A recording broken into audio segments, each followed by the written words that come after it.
5 minute बोल दो। Dear students, आज अपन हुक्स लॉ और वर्टिकल इलास्टिक स्ट्रिंग के एप्लीकेशंस के बारे में पढ़ेंगे। तो to apply Hooke's law we are taking a simple problem. इसका स्टेटमेंट है one end of an elastic string is fixed. एक इलास्टिक स्ट्रिंग जिसका एक सिरा फिक्स, सपोज ये पे फिक्स है, and to the other end is fastened a particle heavy enough to stretch the string to double its natural length। दूसरा जो particle का सिरा दूसरा मान लीजिए बी है, इलास्टिक स्ट्रिंग की जो नेचुरल लेंथ ए है, बी पॉइंट पे एक ऐसा हेवी पार्टिकल पर बांधते हैं एम मास का, जो उस नेचुरल इलास्टिक स्ट्रिंग की नेचुरल लेंथ को ए लंबाई तक बढ़ा देता है। Thereafter the string is drawn vertically down till it is 4 times its natural length a and then let go. Prove that the particle would return to this point in time dash। उसके बाद में अपन particle को क्या करते हैं कि O point से 2a लंबाई तक की दूरी तक उसको स्ट्रेच करते हैं, खींचते हैं। उसके बाद में B पे ले जाके जो है मास का पार्टिकल जो हमने अटैच किया उसको छोड़ देते हैं। अपन लोगों को यहाँ पे छोड़ने के बाद में पार्टिकल वापस डी बिंदु पे कब पहुँचेगा वो टोटल टाइम कैलकुलेट करना है। तो इस टाइम को कैलकुलेट करने के लिए सबसे पहले अपन डी से बी तक का टाइम कैलकुलेट कर लेंगे। मान लो सपोज इट इज टी1, और उसके बाद में बी से सी तक का टाइम कैलकुलेट कर लेंगे। मान लो ये टी2 है। सी से जब पार्टिकल वापस टी में आएगा तो वही कंडीशंस रहेगी, तो आने और जाने का टाइम सेम रहेगा। It means we have to calculate 2 times of टी1 प्लस टी2।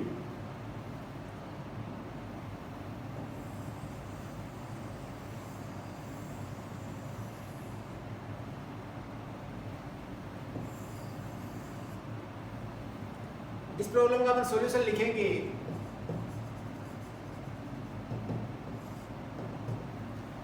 साम्यावस्था की स्थिति के अंदर in the position of equilibrium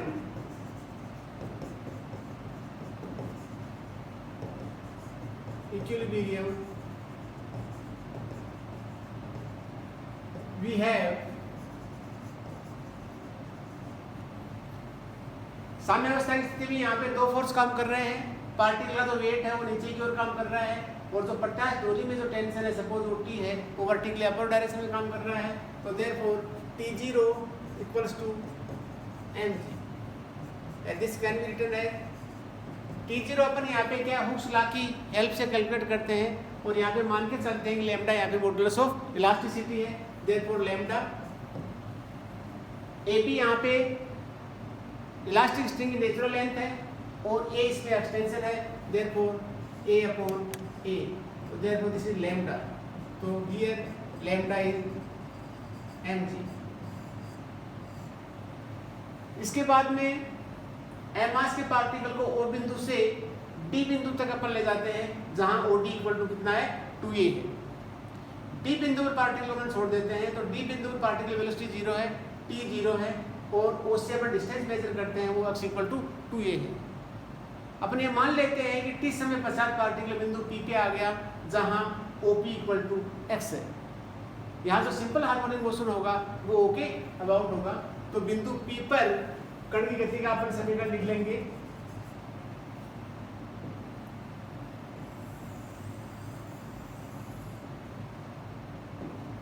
बिंदु P पर कण की गति का समीकरण,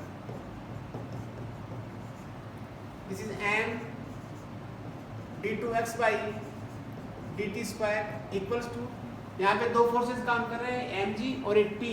this is mg downward direction में विच इज पॉजिटिव, और t अपर डायरेक्शन में इट इज नेगेटिव। तो therefore m d2x by dt square which is mg। यहाँ पे जो प्रत्यास्थ डोरी में जो टेंशन है वो अपन हुक्स लॉ से कैलकुलेट करते हैं।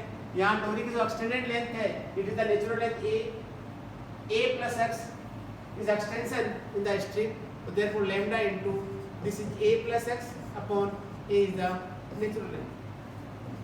After simplifying, we get this is mg minus lambda or minus lambda x upon a. We know that lambda equal to mg, so therefore this can be written as this is mg minus mg, lambda is mg x upon a, mg cancel out, therefore m into d2x by dt square equals to this is minus mg x upon a.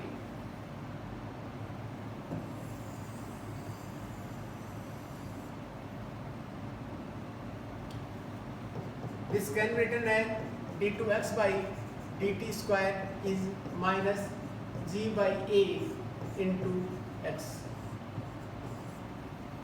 which is a standard equation of simple harmonic motion. यहाँ पे simple harmonic motion ओ के about हो रहा है, उसका आवर्तकाल निकाल लेंगे, वो t equal to pi upon से multiplying by 2 dx by dt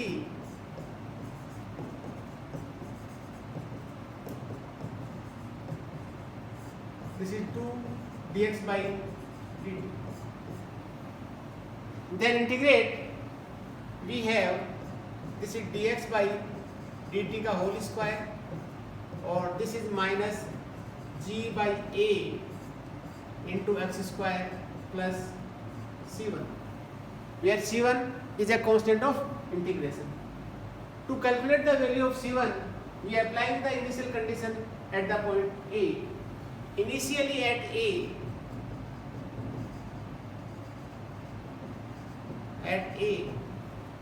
when x equal to 2a dx by dt is 0, therefore we have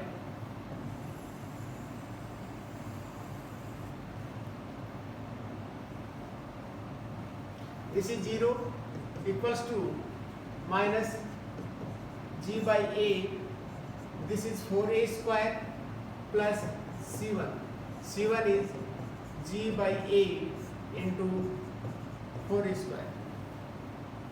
Putting the value of c1 in this relation, we have dx by dt का whole square equals to minus g by a plus g by a, this is 4a square minus x square. This can be written as v square equals to g by a 4a square minus x square, which is the required relation between v and x. इस relation से अपन इसे किसी point के ऊपर किसी भी x distance पे अपन velocity ज्ञात कर सकते हैं. यदि मान लो अपन b पे वेग निकालना है इसका, तो we can calculate the velocity at b. तो we have at b this is x equal to minus a, therefore v equal to suppose it is vb. So therefore vb square is g by a, this is 4a square plus a square, this is minus a square, this is minus a square, this is minus a square. So therefore g by a into 3a square, this can be written as this is vp equals to under root a is cancel out, this is 3ag. This is the velocity at the point B. Again from this relation we have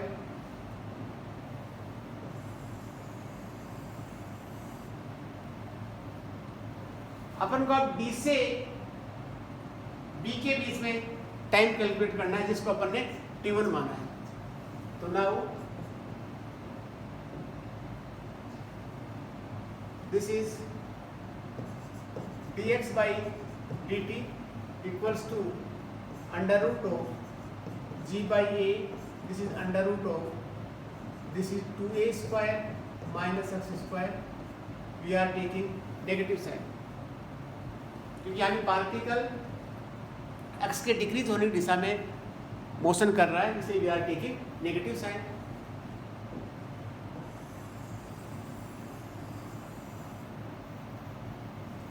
this is dx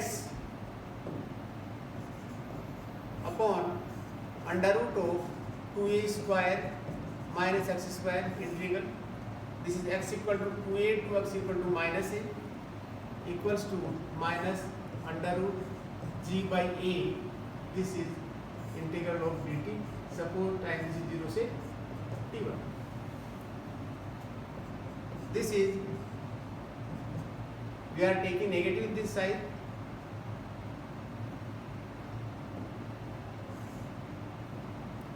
this is cos inverse x upon 2a within the limit 2a to minus a equals to under root g by a, this is t1.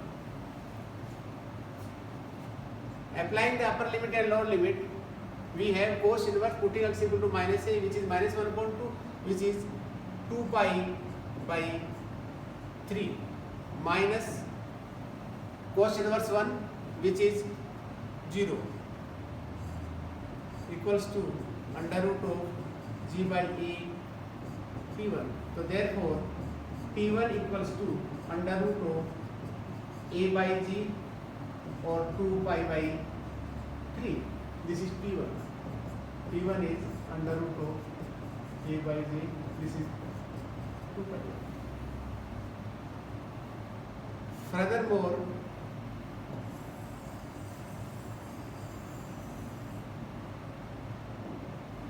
ये T1 time calculate कर लिया. Particle जैसे ही बिंदु O पे पहुंचेगा तो जो natural जो इलास्टिक स्ट्रिंग है वो अपने नेचुरल लेंथ को प्राप्त कर लेगी. B पे आते ही इलास्टिक स्ट्रिंग में टेंशन 0 हो जाएगा, लेकिन B पे पार्टिकल वेलोसिटी है और वो Vb equal to under root 3Ag है. उस वेलोसिटी की वजह से पार्टिकल B के ऊपर मोशन करेगा, लेकिन यहाँ पे B के ऊपर जो मोशन होगा वो पूर्णतया गुरुत्वाकर्षण बल के अधीन होगा. वो फिर एक वेलोसिटी से ऊपर जाएगा. कुछ समय पश्चात ये अपन मान लेते हैं कि सी बिंदु पे जाकर उसकी वेलोसिटी क्या हो जाएगी, 0 हो जाएगी. तो अपन एज्यूम कर लेते हैं कि तो पार्टिकल ने बी से सी तक पहुंचने में सपोज टाइम कितना लिया है, t2 लिया है. तो ये टाइम कैलकुलेट करने के लिए we applying this result, v equals to u minus g t at c v 0, u is vb, this is g और suppose time is t2. So therefore t2 equals to 1 upon g into vb. Here vb is under root of 3ag, which is under root of 3a upon g. This is t2. This is t2 equals to under root of 3a upon g. Particle जब सी से वापस D की तरफ आएगा तो वही conditions रहेंगी. इसका मतलब पार्टिकल जब सी से वापस डी तक आएगा तो वही टाइम t2 प्लस t1 होगा. तो therefore the required time is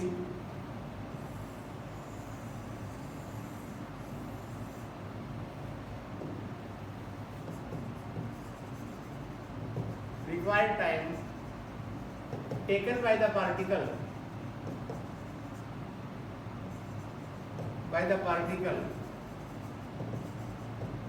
to reach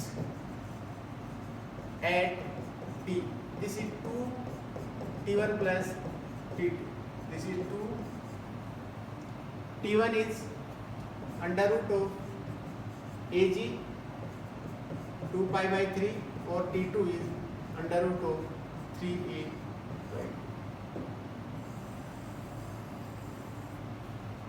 After taking the common, this is under root of a by g, this is 2 pi by 3 plus under root 3. Hence proved. Thank you. 15 minute का होगा।